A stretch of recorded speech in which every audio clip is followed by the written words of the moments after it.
want to get the parents out front of the child. Shh, don't tell your child this. Shh, shh, don't tell your child this. But I want to go ahead and get the parents working on their part, so they're already out in front of the child. So when the parents introduce the behavior mod system to the child, the parents are already rocking and rolling. They're out ahead of the child. They're feeling good about it, all right? This struggle got purpose and we grow.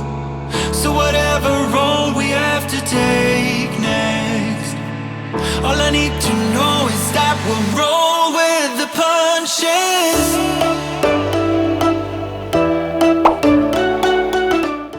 All right, y'all. Busy client day, busy client week. Off to Mexico on Friday, which means there just isn't a whole lot of time to go to coffee shops and stuff this week. All the time is spent with clients. But something's been coming up in client sessions. Cue the what's been coming up in client sessions. We're getting started early on that today. No, is this the right intro? This isn't a right intro. Is there a right intro? No, there is just an intro. There doesn't have to be a right or a wrong. It's just an intro. Okay, let's go. Okay, let's dig into this. Okay, slow down, Randy. Slow down. Take a drink. All right, y'all. Just happy to see you today. Okay, talk with a lot of parents, lots and lots of parents.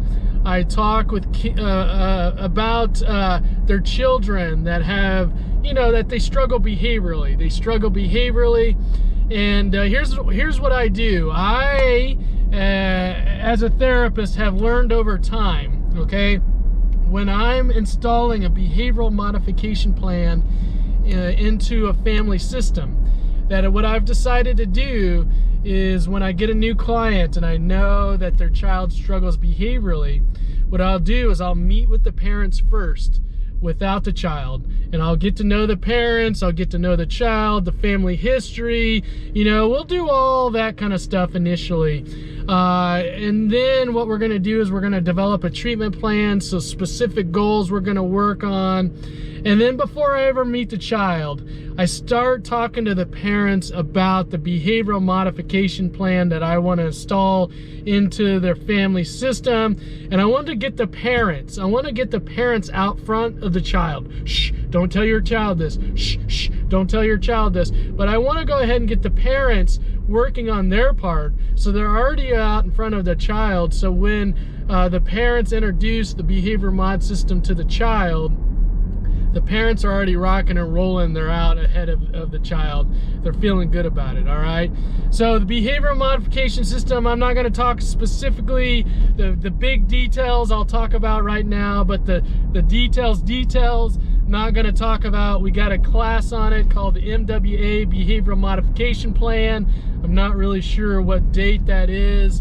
I'll put it on the screen, but we got that class coming up. And then certainly in individual therapy, we talk about it.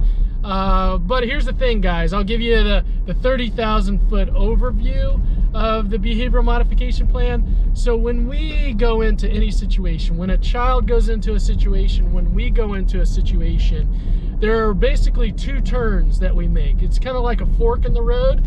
Okay, we're either going to choose the reward, whatever is rewarding to us, or we're going to make a decision based on the consequence, all right? What I see in most families is this. Here's what I see, is the reward of misbehaving, is greater, is better for the child than the consequence. Okay, let me explain. So when a child misbehaves, there is a reward that the child gains from that. Sometimes I hear that a child misbehaves, and because they misbehave, they get what they want for dinner because the parent just gives in. That's a reward. Sometimes what I hear is the child misbehaves, and the reward is the child gains control of the family. That's a reward, right? a lot of times what I hear is that there isn't a tangible consequence. There isn't a tangible consequence that is specific to the misbehavior, okay? And so what we do with this behavioral modification plan is that we make a tangible consequence for their misbehavior. Okay, it's kind of like the idea of an eye for an eye, the same thing. Generally what I see with parents is they'll say, oh, I just take away Xbox, or I tell them they can't go outside, or those things. Not really effective long-term, clinically. Just there's some things that they're missing in that behavior modification plan, okay?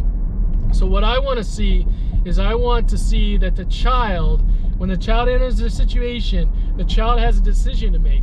Am I going to choose the reward? And what we talk about with that is the random reward, the positive behavior. And am I going to choose the positive behavior or the negative behavior?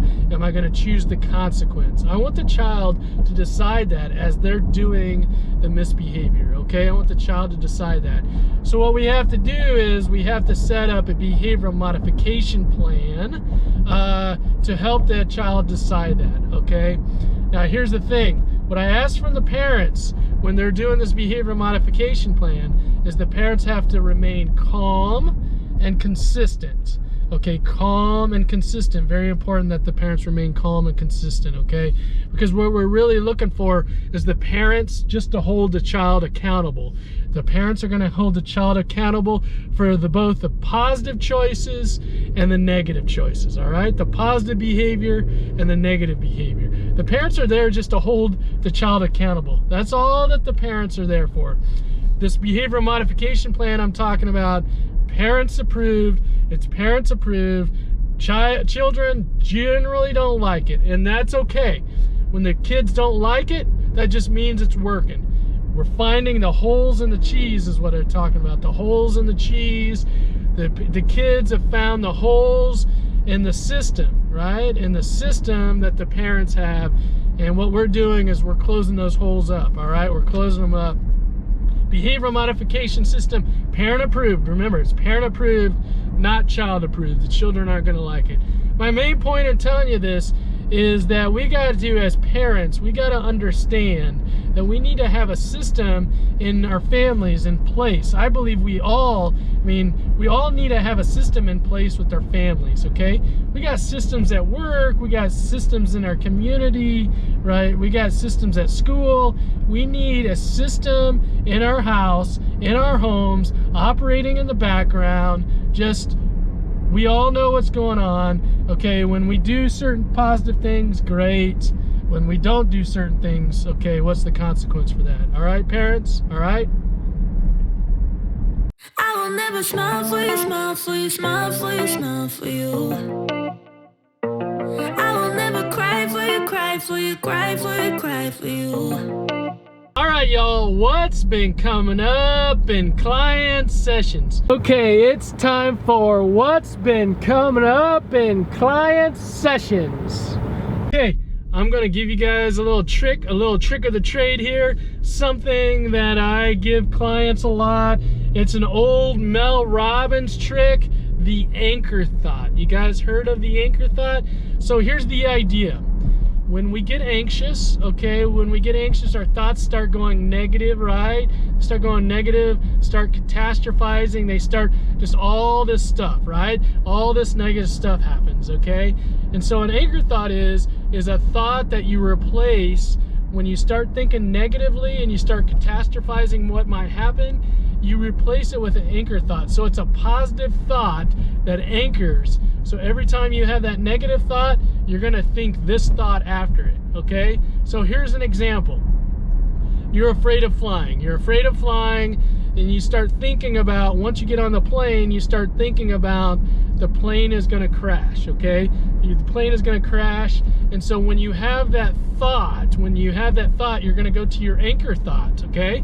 Remember, your anchor thought is a positive thought about your experience. So instead of thinking that the plane is gonna crash, instead, every time you have that thought, you're gonna think about reuniting. You're gonna think about when you get off of that plane, that you're gonna see your friends and family standing in the airport there, and you're gonna run run and you're going to jump in their arms, and it's going to feel so good. It's going to feel so good to be around friends and family that you haven't seen in a long time, all right? Does that make sense? Okay, so when you have that anxious negative thought, replace it with the anchor thought. Replace it with the anchor thought. Every time you have that anxious negative thought, remember, you can think any thought at any time. You can think any thought at any time. So replace it with that positive anchor thought. Hope that helps. I can't take this anymore.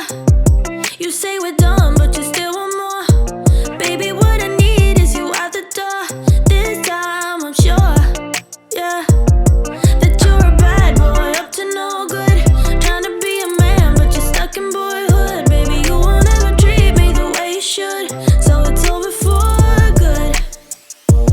I will never smile for you, smile for you, smile for you, smile for you. Okay, one more thing on the day.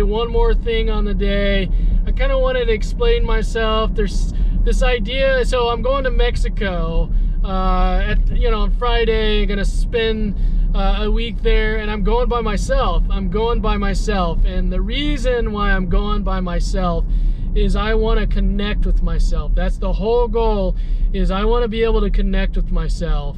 Because I have this idea, the more I'm able to connect with myself, the more I'm able to love myself, the more I'm able to spend time letting that negativity go, then when I come back, I'm going to be able to level up, right? So the more I'm able to love myself, the more that I'm able to feed positivity to myself, the more I'm going to be able to do for other people. And I just think that there's, with the hustle and the bustle of just my day-to-day life and everything I got going on, and being able to, talk with lots of families, that, just taking some time for myself and that self-care and being able to flush all the negativity out and put the positivity in will help me be able to just come back in a great state. So I really believe the more that you're able to find love for yourself, the more that you're able to find love for other people. Basically, you fill yourself up with love, and you've got enough love, and so that love overflows into other people.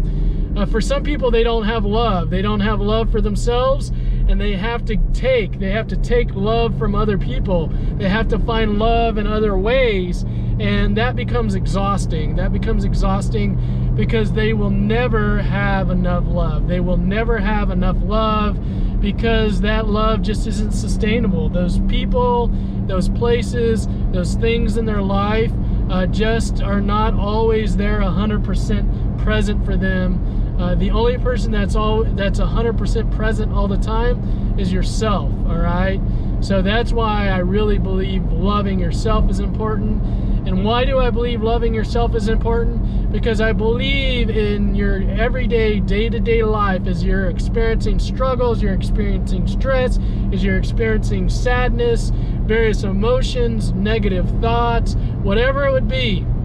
At the end of the day, if it's not cognitive behavioral skills, if it's not how you think, feel, and act, the basic skill I want you to do, is I want you to be able to tap into that love for yourself.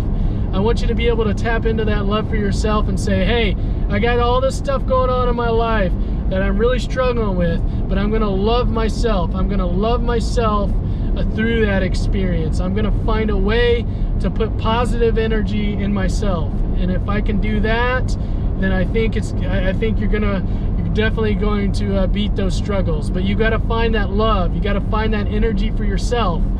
And so it takes being able to find times to go connect with yourself. This is something you got to practice.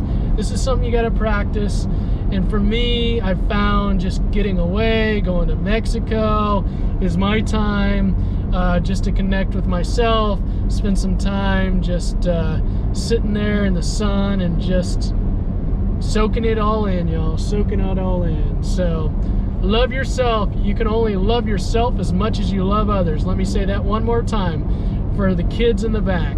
You can only love yourself as much as you love others. If you love others before you love yourself, you're expecting love in return. You're expecting love in return. The struggle with expecting love in return is you may not get that love back. You may not get that love. You may not get that praise. You may not get that appreciation back. And if you don't get that back, then you really struggle because you're at a deficit. You're at a deficit for that love, because you're expecting that love from other people. All right, y'all? Love yourself first. I know, I talk a lot about love.